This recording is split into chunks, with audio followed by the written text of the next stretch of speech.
is up, everybody? Matt here, back again with another video for you. So, summer is almost over. I hope everybody had a great summer. Maybe you went on vacation, maybe you saw some family, maybe you even went to a theme park. And wouldn't you think it would be great if there was a theme park themed around rock and roll? Well, apparently some other people did too, because at one time there was a theme park called Hard Rock Park. Yes, that Hard Rock. Hard Rock hotels, casinos, cafes. They once had a theme park, and that is the subject of today's video. What happened to Hard Rock Park? For starters, the Hard Rock theme was licensed. The original theme of the park was going to be based around the 4 seasons of the year.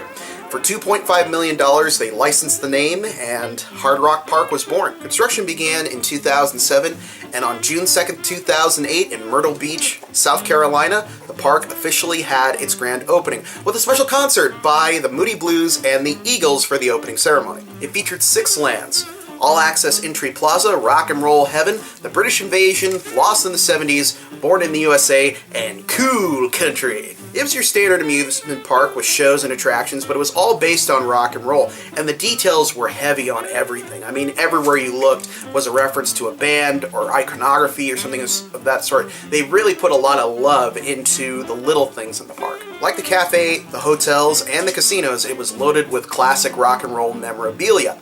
The coasters, which were pretty much the biggest draw of the park, were all themed around music. You had the Eagles minecart coaster, which was called Life in the Fast Lane. You had Led Zeppelin The Ride, which was a steel inverted coaster. And then you had Maximum RPM, which was based around 80s new wave. Each one was timed to the music of the band, which I always like that. I think that's really, really cool. I love, going to Disney and getting on Space Mountain, and the way the music is timed to the ride, it's just so cool, so perfect. Led Zeppelin The Ride, very interesting because it was actually had input from all the surviving members of the band. Now, how much input they actually had, I'm not really sure, but yeah, pretty cool. Some of the other attractions included, and I'm not making this up, the Magic Mushroom Garden, and that was one of those scrambler rides, and it boasted the largest blacklight poster in the world. I tried looking up how big that was, and I could not find it. So if anybody knows the actual number or the dimensions of it, please look that up. They had an arcade themed around the Who's Pinball Wizard. Very, very cool. They had the Punk Pit Bounce House. Your kids could be punks in a bounce house where it's nice and safe. And then they had Reggae River Falls, which was like a water play area. There was also a lot of music tribute shows in various theaters around the park. They had some bands come and play, so it was really all centered around the idea of rock and roll music. Very cool. They had a ton of shows, but the 2 that are worth noting are they had a fireworks show completely based around Bohemian Rhapsody, synced up to the music, and then they had a stunt show about roadies, which I think is so cool. Now, I don't know if that was based on the Meatloaf movie Roadie, but, it'd be cool if it was. Hello. In my opinion, though, the coolest attraction they had was a dark ride based on the Moody Blues song Nights in White Satin. It was a total experience. It was kind of part funhouse, part dark ride that took you on this trip. It was actually called Nights in White Satin, The Trip. You put on 3D glasses, and they just bombarded you with lighting and sound and smoke and laser effects to create just a totally immersive experience. They actually re-recorded the song for the ride, which I think is pretty cool too. This was done by the Sally Corporation, who have done numerous theme park rides all over the world, and their stuff is really, really good. I'm actually going to include a link to it down below so you can watch their kind of sizzle reel for this ride, and rightfully so. It's a really cool looking ride. I really wish I could have been on it. Thank God that video exists, because like I said, man, it is a really cool experience, because it's like, how do you take a song and make it into a ride? You could take movies and comic books and TV shows, and you could do that as a ride. But how do you take music? How do you take a song? And they found a way, is the short answer. So definitely check out that video below. It is very, very cool. So the park opens to great reviews. People love it. People think it's great. They're getting musical acts in there. It's getting great reviews. But yeah, we kind of took an economic downturn in 2008, if you remember that. And in September, a major investor pulled out, and as a result, the park had to close early than it was going to. It was going to work on a seasonal basis as opposed to year-round. And sadly, when it closed early, they basically fired every single employee they had. So all these kids and people who had jobs didn't have it anymore, which pretty sad. And it just kept going worse and worse from there. By 2009, it was revealed that they had lost the Hard Rock license. So the park would be renamed Freestyle Music Park. Because of this, many of the rides and attractions were rebranded to be kind of like what they were supposed to be. Some licenses stayed, some licenses didn't. Unfortunately, Knights in White Satin became Monsters of Rock, and it was, yeah, not as cool. But yeah, it just kept getting worse and worse. And that was probably the main issue with the park.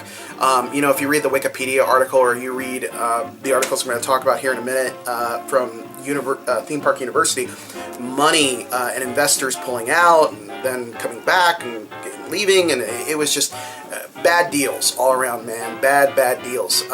Because from what I understand and what I've read, the park was very cool. It wasn't like it was, you know, a shill or, you know, a bait and switch.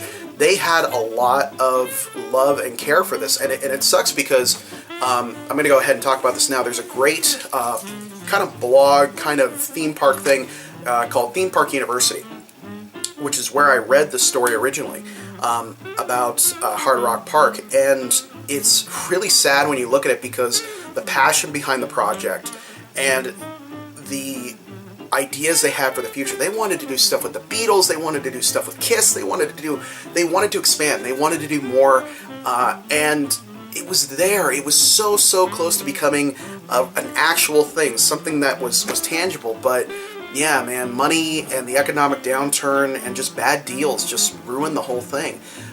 You know, by the end, it was only really officially opened as one season, you know, as Hard Rock Park, and then it became Freestyle Park, and then it just folded in 2010. They just said, look, we're not even going to try this anymore.